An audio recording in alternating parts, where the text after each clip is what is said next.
Hey guys, welcome back to another topic discussion video. In this video, I'd like to talk to you guys about fibular nail.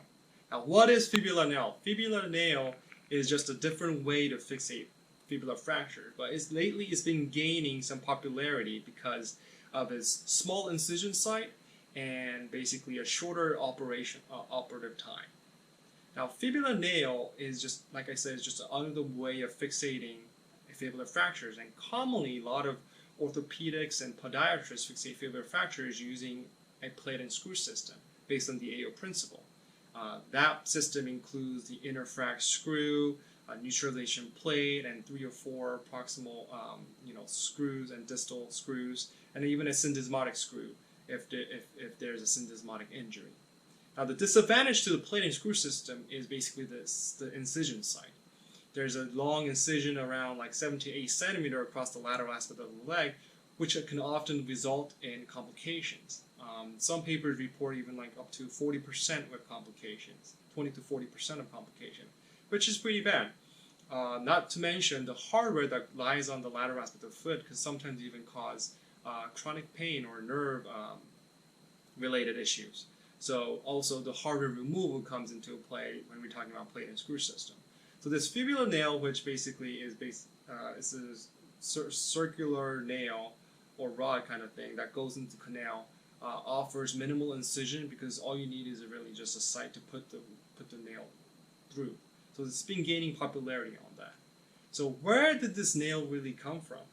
Originally, there was a paper published in 1980 from the Inyo Hospital, California, where the author talked about basically kind of like using a triflange stainless steel tapered nail that went across the fibular canal.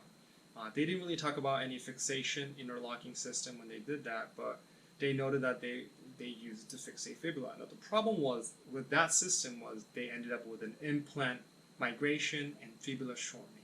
So they needed a way to basically stop that.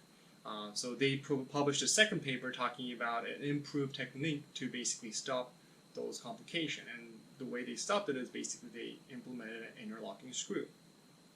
And that version of the Inyo nail is what we know as kind of like fibular nail.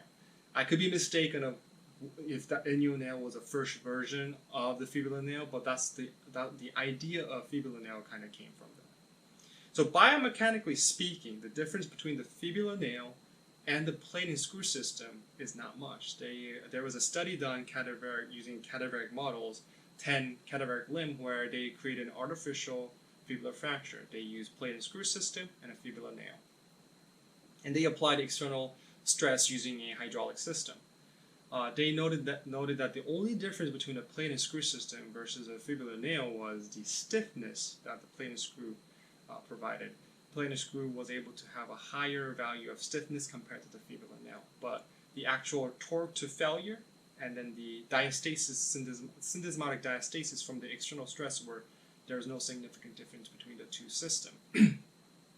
Now to the explanation as to why the plate and screw will provide a greater stiffness, I think is more of a physics question, where if you were to imagine looking at a fibula from a bird's eye view, the plate and screw is applied at the cortex of the fibula, while the fibular nail is applied at the center of it. So the leverage that the plate and screw provides when an external stress from the outside is provided is going to be higher than the nail that is right at the center of it. That's why the stiffness of the plate and screw is greater.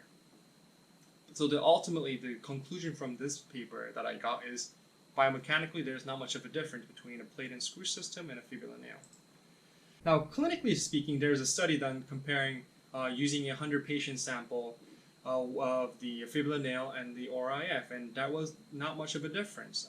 In the geriatric patient that they used, over 100 patients or so, the difference was, the functional outcome was basically identical to both parties. Now, the only difference that they talked about was the cost of it.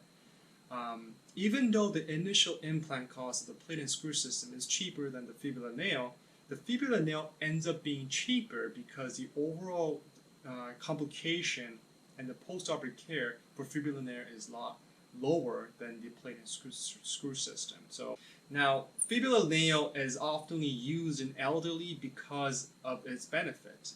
because it doesn't go through so many cortices to implant screws, it doesn't have a large incision site to place it. It's perfect for an elderly patient sample. Now the study done here basically showcases that the techniques of putting in the screw, which is basically you first of all reduce the fibular fracture just like you would reduce it in a normal any fractures. You could either do it percutaneously, or you could open up a small incision across the fracture line and reduce it with a reduction clamp. And then you will make a small incision at the tip of the bladder malleolus, just big enough for the implant to go through. You would first put a K-wire through the path to see the trajectory of your nail, and you want to verify the AP and lateral intraoperative film just to make sure the position of the nail isn't like too posterior, because if that's the case, it could fracture the fibula and that would be bad. So after you verify the position, you will put a small reamer across the position of the K-wire, and then you take it out, and then you will put the bigger reamer just distally at the fracture site, just so that the tip of the fibula can fit into it, because the tip of the fibula is slightly bigger than the actual length of the fibula, the other part of the fibula. So in this case, they did that to the elderly patient. The functional outcome was excellent. The OMS score that they referred to was everyone had above 85, and there was obviously not much of a complication in regard to skin. So this is one of the reasons why fibular nail is so popular in diabetic communities, where their skin is often not really amenable for any traumatic injuries. It's very friable. It's not really healthy, so you want minimal incision. That's why it draws attention. Not to mention, they also have very low density bone, and with not going through so many cortices, fibular nail really offers a great advantage. So what's the overall conclusion of fibular nail? So the review study done that I'm showing you on the screen here basically compared 3 different types of fibular fracture fixation. The intermedullary screw fixation, like using compression screws, unlocked intermedullary nail, which is basically like a rush rod or the inyo nail, the earlier version, or the third, the fibular nail, or the intermedullary locking system. Basically, that overall across the board, they had pretty good union rates, around like 98%, which is excellent, and overall they had complication rate of 10%.